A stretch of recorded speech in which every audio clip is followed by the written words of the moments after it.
They told you the mind is just the brain, a bundle of neurons firing in predictable patterns, a biological machine running programs shaped by evolution. But what if I told you the mind isn't a brain? It's a battlefield. And every day you wake up, you're already at war, not against others, but within yourself, between the higher and lower selves, between impulse and reason, between what you are and what you could become. Plato once spoke of the soul as a charioteer pulled by two horses, one noble, one wild. The noble horse pulls toward wisdom, discipline, and harmony. The wild one, toward desire, ego, and chaos. The battlefield is the struggle to steer that chariot. Most never even hold the reins. Socrates asked the people of Athens, "Why do you care so much about wealth and reputation, but so little about the soul?"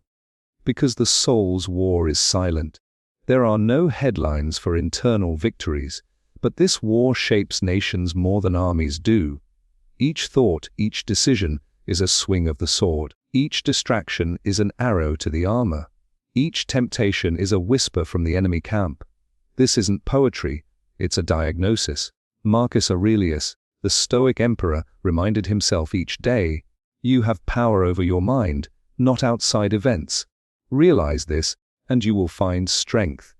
Why did a man who ruled an empire need to remind himself of this?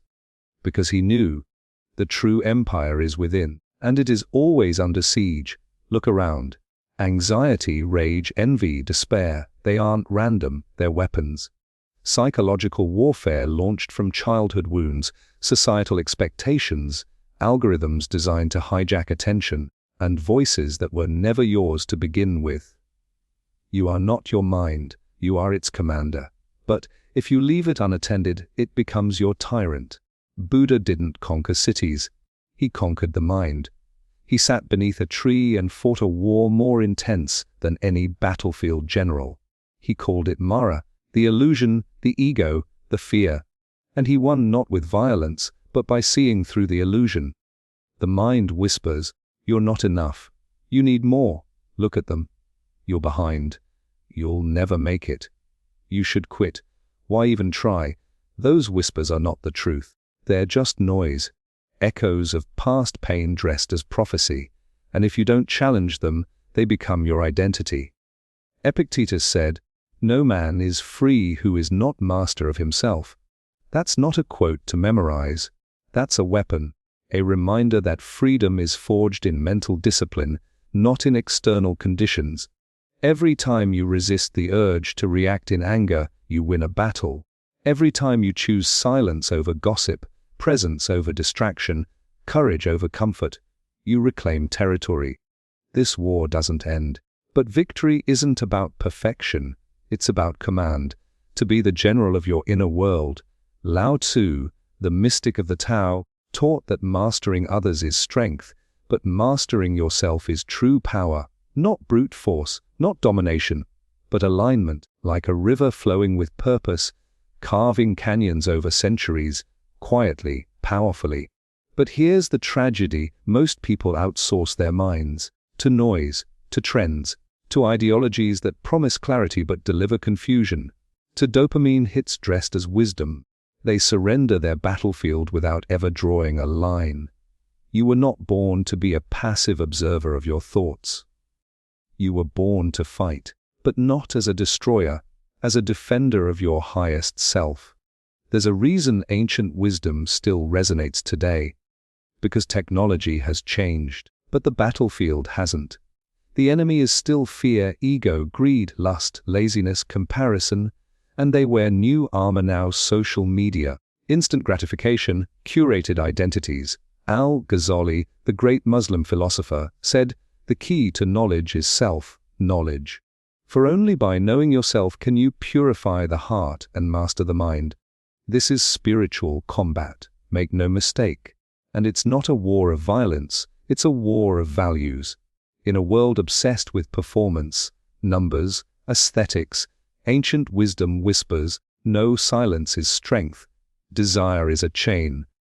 He who conquers himself is the mightiest warrior.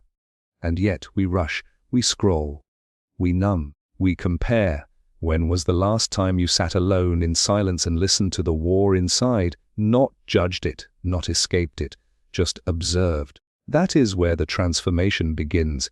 There's no final victory here, only vigilance. Because the mind doesn't rest. It adapts. Just as you grow stronger, so too do the temptations, the doubts, the shadows. But remember, the mind is not the enemy. It's the terrain. The enemy is forgetfulness, forgetting who you are, what you value, what you're here for. And the sword that cuts through that fog is awareness. Not just awareness of thoughts, but of the thinker. The battlefield is subtle, no blood, no banners. But the consequences are written in your days, your relationships, your regrets. Every philosopher, every mystic, every wise teacher spoke in metaphors. But the message was clear. Mastery of the mind is the path to freedom. You want peace, then prepare for war inside. Because if you don't win here, nothing you win out there will matter. So take back the reins, sharpen your awareness, rebuild your defenses, fortify your inner kingdom. You are not just a brain reacting to stimuli. You are a soul navigating a battlefield of the unseen. And if you fight with wisdom, with discipline, and with presence, you don't just survive the war. You transform through it. And the world around you begins to reflect the peace you've forged within. The mind isn't a brain. It's a battlefield. And now you know,